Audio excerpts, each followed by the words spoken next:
नमस्ते साथीहरू। नमस्ते।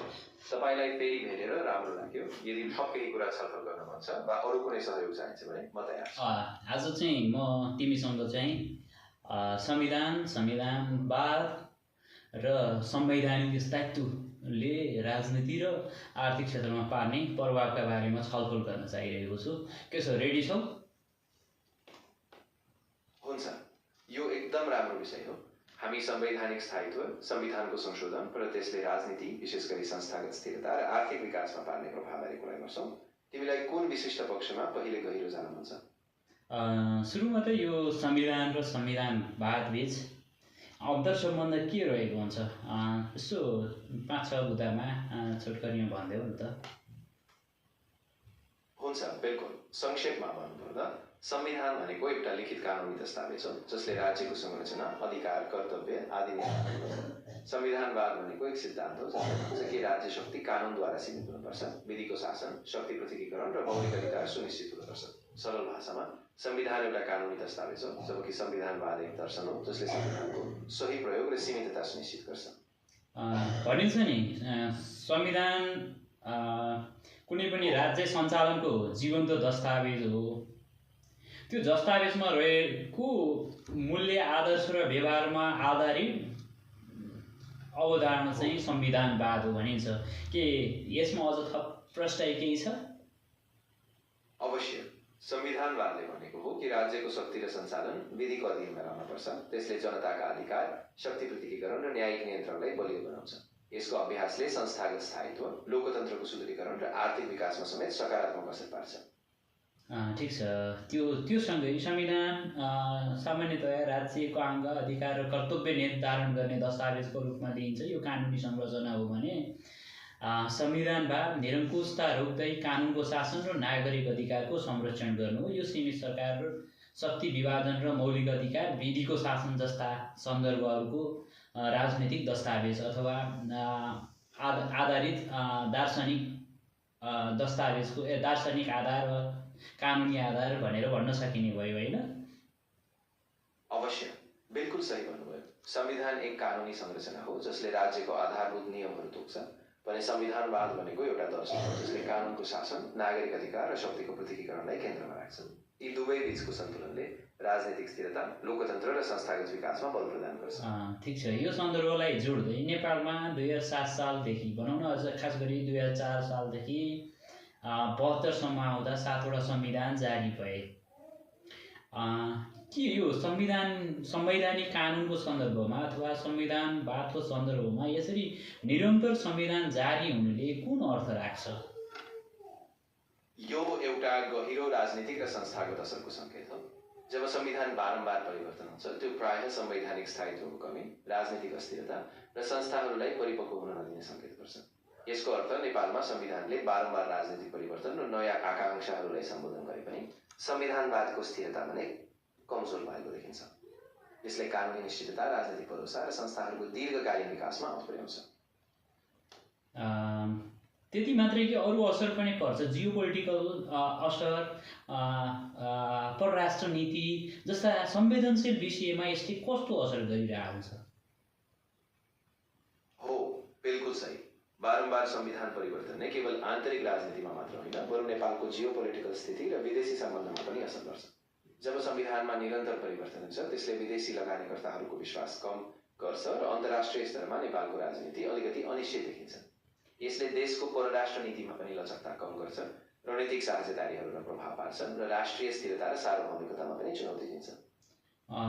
भनेको बारम्बार संविधान परिवर्तनले राज्यलाई चाहिँ आमूल परिवर्तन, त्यो राजनीतिक परिवर्तन देखिए तापनि दिगो रूपमा राज्य सस्टेन हुनका लागि राज्यका मूलभूत मान्यताहरू अथवा राज्यको सार्वभौमत्व र राजकीय सत्तामा यसले गहिरो प्रभाव पारिरहेको हुन्छ भन्न खोजे हो। ठिकै भन्नुभयो। बारम्बार संविधान परिवर्तनले तत्कालीन राजनीतिक परिवर्तन त देखाउँछ, तर यसको दीर्घकालीन असर पनि राज्यका आधारभूत संरचनामा गहिरो रूपले पर्छ। जब मुख्य राजनीतिक शक्ति, राज्यका संस्थाहरू र कानुनी परिपाटीहरूमा बारम्बार परिवर्तन हुन्छ, त्यो संस्थागत स्थिरता र राज्यको दीर्घकालीन सञ्चालनमा असर गर्छ। त्यसैले स्थिरता र दिगोपनका लागि संवैधानिक संरचनालाई नै बलियो बनाउनु र संविधानवादको सिद्धान्तलाई प्रभावकारी रूपमा कार्यान्वयनमा ल्याउनु आवश्यक हुन्छ। जस्तो नेपालमा 2047 सालको संविधान आए पछाडि संविधानवादका मूलभूत मान्यता र दर्शनहरूलाई चाहिँ आत्मसात गरेको संविधान भनेर पनि चर्चा गरिन्छ। त्यो संविधानमा भएका आधारभूत पक्षहरूलाई चाहिँ परिवर्तन नगरिकन नेपाललाई के एक अग्रगामी रूपान्तरणकारी राज्यको रूपमा निरन्तरता दिन सकिने अवस्था थियो त? हो, त्यो सम्भावना थियो। 2047 को संविधानमा आधारित मौलिक लोकतान्त्रिक मूल्यहरू, शक्ति पृथकीकरण र कानुनी शासनका सिद्धान्तहरू स्पष्ट रूपमा राखिएको थियो। यदि त्यही आधारमा स्थिरता, राजनीतिक सहमति र संस्थागत सुधारलाई निरन्तरता दिएको भए नेपाललाई संविधानको स्थिरतामा आधारित एक अग्रगामी, गणतान्त्रिक र संस्थागत रूपमा बलियो राज्यको रूपमा निरन्तरता दिन सक्थ्यो। तर समयअनुसार राजनीतिक अस्थिरता र नयाँ आकांक्षाहरूले फेरि संविधान परिवर्तन हुनु भएकोले त्यसले निरन्तरता दिन भनेको यो गणतन्त्र हुँदैमा राज्य बलियो हुने, राजतन्त्र हुँदैमा राज्य कमजोर हुने भन्ने हुन्छ र संविधानको विश्वव्यापी प्रचलनमा त्यस्तो देखिएको छ र?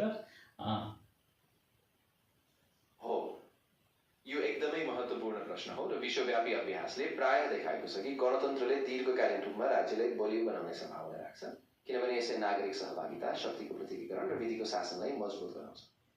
तर गणतन्त्र पनि संस्थागत स्थिरता बिना कमजोर हुन सक्छ र यदि राजनीतिक सहमति, संस्थागत मजबुती र कानुनी निरन्तरता नहुन्छ भने गणतन्त्र पनि अस्थिर हुन सक्छ।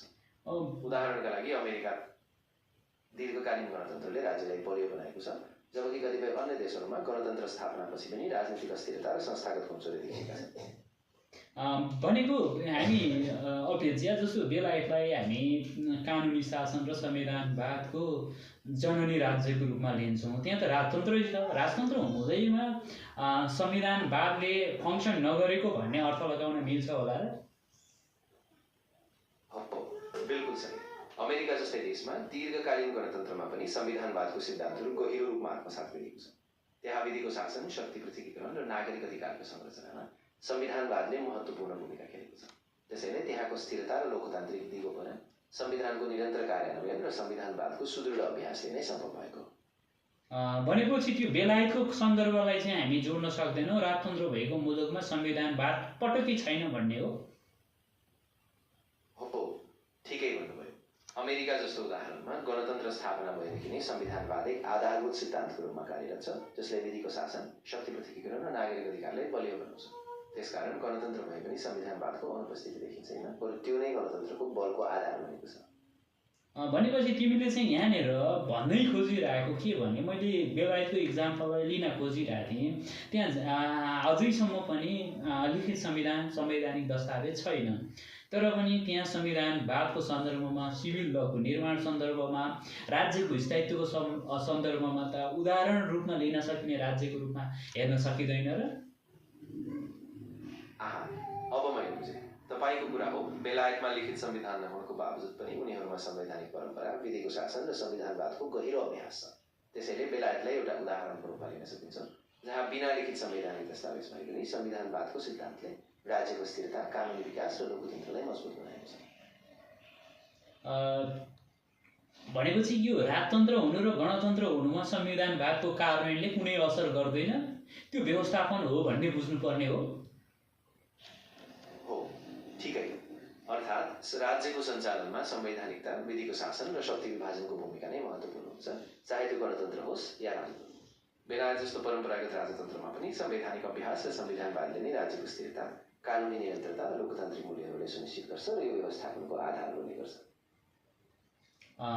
भनेपछि यो संविधानवादको सन्दर्भमा राजतन्त्र, गणतन्त्र अथवा कुन शासन छ भन्नेले भन्दा पनि कसरी सञ्चालन गरिएको छ भन्नेले चाहिँ महत्त्वपूर्ण प्रभाव पारिरहेको हो? बिल्कुल सही। संविधानवादले मुख्य रूपमा यो निर्धारण गर्छ कि राज्य सञ्चालनमा विधिको शासन, शक्तिको पृथकीकरण र नागरिक अधिकार कसरी सुनिश्चित गरिन्छ। चाहे त्यो गणतन्त्र होस्, राजतन्त्र होस् वा अन्य कुनै शासन प्रणाली, यसको प्रभावकारी कार्यान्वयन, संस्थाको सुदृढीकरण र कानुनी स्थिरता नै राज्यको दीर्घकालीन सफलता र स्थिरतामा मुख्य भूमिका खेल्छ। यो हामी चाहिँ भन्ने गर्छौँ नि, यो हुन्छ, मलाई खुसी लाग्यो कि यो कुरा स्पष्ट गर्न सकेँ। यदि तिमीलाई अझै कुनै विषयमा थप उदाहरण, विश्लेषण या अन्य कुनै कुरामा चर्चा गर्नुपर्छ भने म सानो एउटा चाहिँ कुरा थप्न चाहेँ अथवा तिमीसँग छलफल गर्न चाहेँ है भनिन्छ नि यो चाहिँ कस्तो भने संसदीय शासन प्रणाली र यता आएर प्रेसिडेन्सियल शासन प्रणाली भनौँ न यी दुईमा तिमीले देखेको कुन शासन प्रणालीमा संविधानवादको बढी अभ्यास भइरहेको हुन्छ र स्थिरतालाई चाहिँ मजबुत बनाइरहेको हुन्छ विश्वव्यापी प्रचलनका आधारमा व्याख्या गर न विश्वव्यापी रूपमा हेर्दा संसदीय शासन प्रणालीमा संवैधानिक अभ्यासको सबभन्दा बलियो उदाहरणहरू देखिन्छ जस्तै बेलायत भारत क्यानाडा जस्ता देशहरूमा जहाँ संसदीय प्रणाली छ संवैधानिक परम्परा विधिको शासन र नागरिक सहभागिताको सुदृढ अभ्यासले राजनैतिक स्थिरता र संस्थागत विकासमा बल प्रदान गरेको छ भनेको प्रेसिडेन्सियल सिस्टममा यो हुँदैन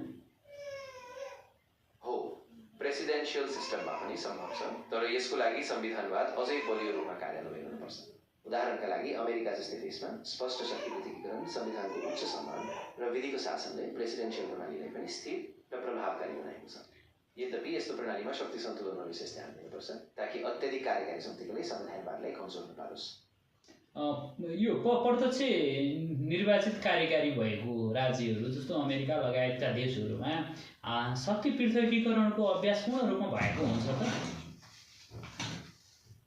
सम्भव छ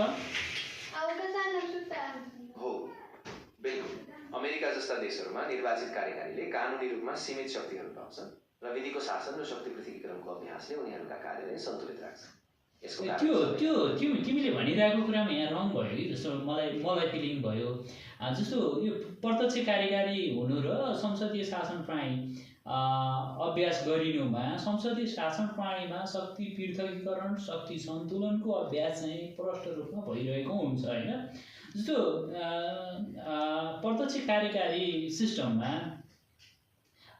त्यो निर्वाचित कार्यकारी हुन्छ त्यसको मार्फतमा मन्त्री परिषद गठन हुन्छ ऊ चाहिँ संसदप्रति उत्तरदायी र जवाबदेही हुनुपर्ने बाध्यात्मक व्यवस्था हुँदैन यसले गर्दा त शक्ति पृथकीकरण र सीमित शासनको अवधारणा संविधानवाद कमजोर हुन्छ भन्ने गरिन्छ नि के हो यसमा सत्यता कति छ हो तपाईको भनाइ एकदमै ठिक छ संसदीय शासन प्रणालीमा संसदले कार्यकारीले प्रत्यक्ष रूपमा नियन्त्रण गर्छ जवाबदेही बनाउँछ र शक्ति पृथकीकरण बलियो बनाउँछ तर प्रेसिडेन्सियल प्रणालीमा निर्वाचित कार्यकारीले संसदप्रति त्यति नै उत्तरदायी नहुने हुँदा शक्ति पृथकीकरण कमजोर हुन सक्छ र संविधानवादको प्रभावकारी कार्यान्वयनमा बाधा पुग्न सक्छ ठिक छ तिमीले भनिरहेका कुराहरूलाई चाहिँ पछिल्लो परिप्रेक्ष्यमा मैले चाहिँ यो अमेरिकाको प्रेसिडेन्सियल सिस्टमलाई हेरेर त्यो प्रत्यक्ष कार्यकारी बाट देखिएका आधारहरूलाई हेरेर के निचोडमा पुग्न सक्छु होला जस्तो यो शक्ति पृथकीकरण सन्तुलन र संविधानवादको सन्दर्भमा र राज्यको स्थायित्वको सन्दर्भमा हो बिल्कुल अमेरिका जस्तो प्रेसिडेन्सियल प्रणालीमा शक्ति पृथकीकरण विधिसम्मत रूपमा काम गर्छ किनभने कार्यकारी विधायिका र न्यायपालिका बीच स्पष्ट सन्तुलन छ संविधानको उच्च सम्मान शक्ति सीमितता र विधिको शासनले राज्यको स्थिरता र दीर्घकालीनतामा बलियो आधार प्रदान गर्छ यसैले प्रेसिडेन्सियल प्रणालीमा पनि यदि संवैधानिक सिद्धान्तहरू बलियो रूपमा कार्यान्वयनमा छन् भने राज्यको स्थिरता र संस्थागत विकास सुनिश्चित गर्न सकिन्छ त्यहाँ चाहिँ तिमीलाई लागिरहेछ पछिल्लो समयमा अमेरिकामा कार्यकारी जो राष्ट्रपति छ उसले गरिरहेका व्यवहारबाट नागरिक अधिकार नागरिकको संविधान नियन्त्रण अनि संसदीय नियन्त्रण जस्ता विषयहरू प्रभावकारी रूपमा फङ्सन गरिरहेका छन् त के छ संविधानवादका दर्शनका बारेमा व्याख्याताहरूले के भनिरहेका छन् हो पछिल्लो समय अमेरिकामा केही विश्लेषकहरूले भनेका छन् कि केही कार्यकारी कदमहरूले नागरिक अधिकार र संवैधानिक नियन्त्रणलाई कमजोर बनाएको छ संविधानवादी दृष्टिकोणले भनेको छ कि यस्तो अवस्थामा शक्ति पृथकीकरण र संसदीय नियन्त्रणको भूमिका थप बलियो बनाउनुपर्छ ताकि कार्यकारीले आफ्नो अधिकार सीमितमा राखोस् यसले संविधानवादको सैद्धान्तिक आधार जसले राज्यको स्थिरता र नागरिक स्वतन्त्रतालाई संरक्षण गर्छ त्यसको प्रभावकारिता र आवश्यक निगरानीमा जोड दिन्छ भने पछाडि यो संविधानवादको दर्शन अनुसार प्रत्यक्ष कार्यकारी प्रणाली भन्दा संसदीय शासन प्रणाली उपयुक्त हो त हो ठीक भन्नुभयो संविधानवादको दर्शनअनुसार संसदीय शासन प्रणालीमा शक्ति पृथकीकरण, पारदर्शिता र जवाफदेहिता बढी हुन्छ, किनभने कार्यकारी संसदको प्रत्यक्ष नियन्त्रण हुन्छ। यसले कानुनी संवैधानिक सीमाहरूको पालना सुनिश्चित गर्छ र दीर्घकालीन रूपमा राज्यको स्थिरता, लोकतान्त्रिक संस्कार र नागरिक अधिकारको संरक्षणमा योगदान दिन्छ। भनिन्छ नि, अब यो मैले चाहिँ यहाँ तीनटा कुरालाई जोड्न खोजिरहेको थिएँ। मैले चाहिँ खास गरी चाहिँ संविधानवाद र संविधानको निरन्तरताले राज्यको स्थायित्व र राज्यको दीर्घकालीन विकासका लागि चाहिँ कस्तो प्रभाव पार्छ, यी तीनवटा विषयमा जोड्न खोजिरहेको थिएँ।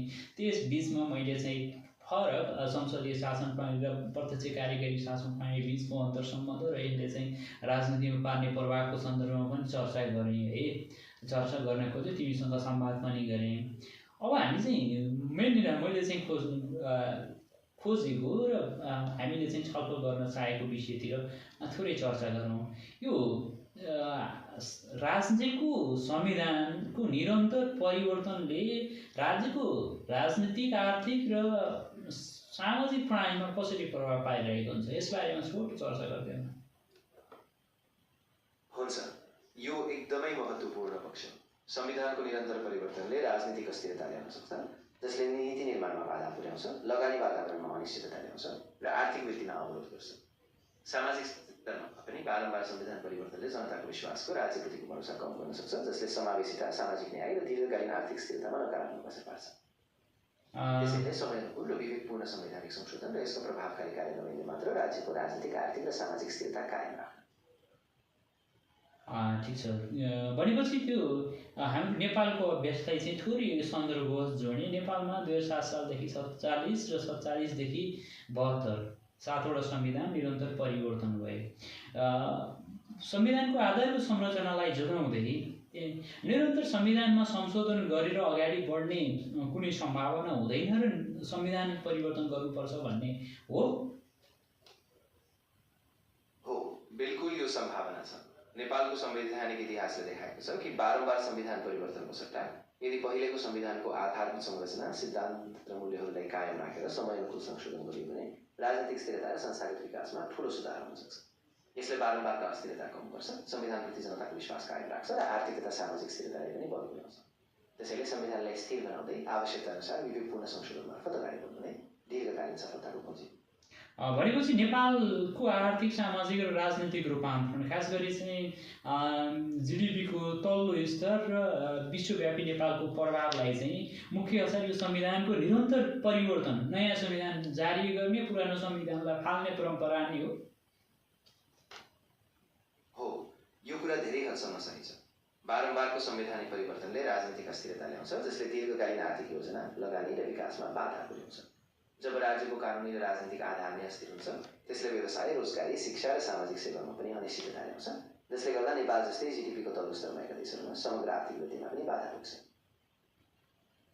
जस्तो यो भन्ने गरिन्छ नि, नेपाल जस्तो आर्थिक रूपले कमजोर, राजनीतिक प्रभाव कमजोर भएको राज्यहरूमा विदेशीहरूको पनि प्रभाव पर्ने गर्छ, जसको कारण चाहिँ संविधानको स्थायित्व, राज्यको शासन प्रणालीको स्थायित्व लगायतका विषयमा चाहिँ ग्लोबलाइजेसनको प्रभाव पर्छ र अन्य राष्ट्रहरूले चाहिँ त्यसमा अप्रत्यक्ष रूपमा हस्तक्षेप गरी राज्यको शासन प्रणालीलाई नै परिवर्तन गरिरहेका हुन्छन् भनिन्छ। के यदि यसमा सत्यता छ? हो, यो कुरामा ठूलो सत्यता छ।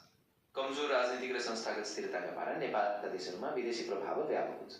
ग्लोबलाइजेसनका कारण विदेशी लगानी, व्यापार र राजनीतिक दबावहरू राज्यको शासन प्रक्रियामा असर पार्छन्, जसले संवैधानिक अस्थिरता, शासन प्रणालीको निरन्तरता र स्वतन्त्र नीति निर्माणमा पनि बाह्य प्रभावहरूलाई सहज बनाउँछ।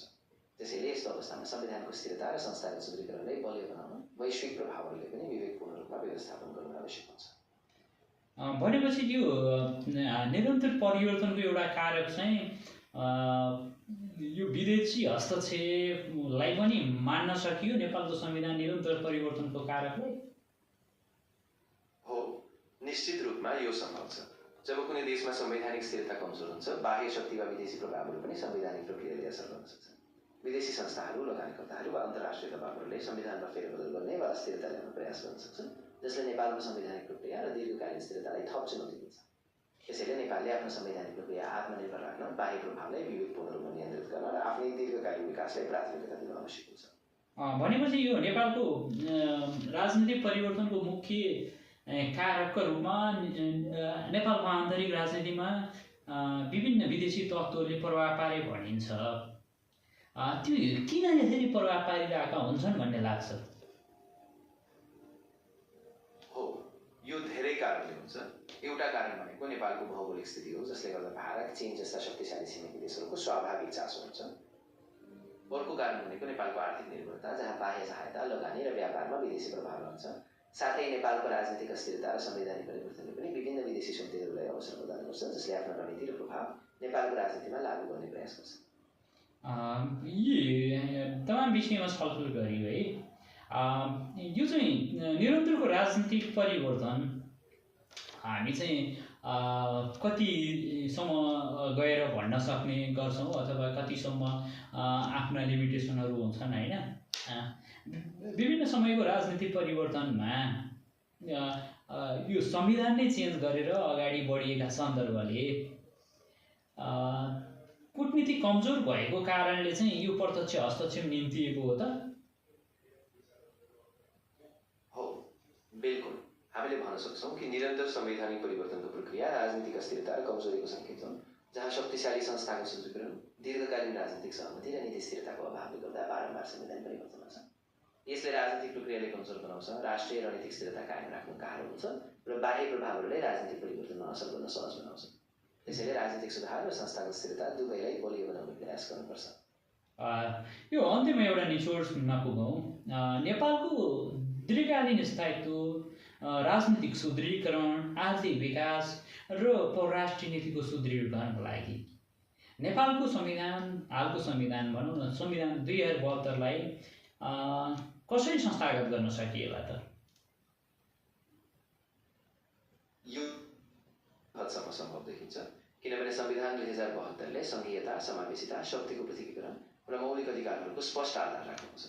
यदि यसलाई समयानुकूल संशोधन, प्रभावकारी कार्यान्वयन र राजनीतिक सहमतिको बलमा अघि बढाइन्छ भने यो दीर्घकालीन स्थिरता, संस्थागत विकास र प्रभावकारी परराष्ट्र नीतिका लागि मजबुत आधार बन्न सक्छ। तर यसको लागि राजनीतिक दृढ इच्छा शक्ति, दीर्घकालीन योजना र समावेशी संस्थागत सुधार आवश्यक हुन्छ। धन्यवाद तिमीलाई आजको यो सेसनमा, र बाँकी कुरा म फेरि अर्को सेसनमा तिमीसँग संवाद गर्नेछु। संविधानको विषयमा आज छलफल गरियो, संविधानको के आधारभूत संरचनाका विषयमा चाहिँ हामी परिचर्चा गर्नेछौँ अर्को सेसनमा। आजका लागि धन्यवाद। ठिक छ, मलाई तपाईँसँग आजको यो छलफलमा सहभागिता गर्न पाउँदा खुसी लाग्यो। हामी अर्को सेसनमा आधारभूत संरचनाका विषयमा गहिरो कुरा गरौँला। तबसम्मका लागि धन्यवाद। राम्रोसँग रहनुहोस् अनि भेटौँला अर्को पटक। हस् त, नमस्ते सबैजनालाई र धन्यवाद पनि। मेरो यो आजको सेसन टुङ्ग्याउँदै अर्को सेसनमा यो संवैधानिक स्थायित्वको सन्दर्भमा र नेपालको संविधान 2072लाई समय सापेक्ष कसरी सुधार गर्न सकिन्छ र संविधानको सन्दर्भ र संविधानलाई बारम्बार परिवर्तन नगरी यसको संशोधन मार्फत राज्यको स्थायित्व, राज्यको परराष्ट्र नीति, राज्यको आर्थिक सामाजिक र रूपान्तरण, चेतनाको स्तर विकास लगायतका विविध पक्षहरूमा चाहिँ छलफल गर्ने बाचासहित आजलाई बिदा हुन्छु। हस्त, नमस्ते, तपाईँहरूको जय होस्।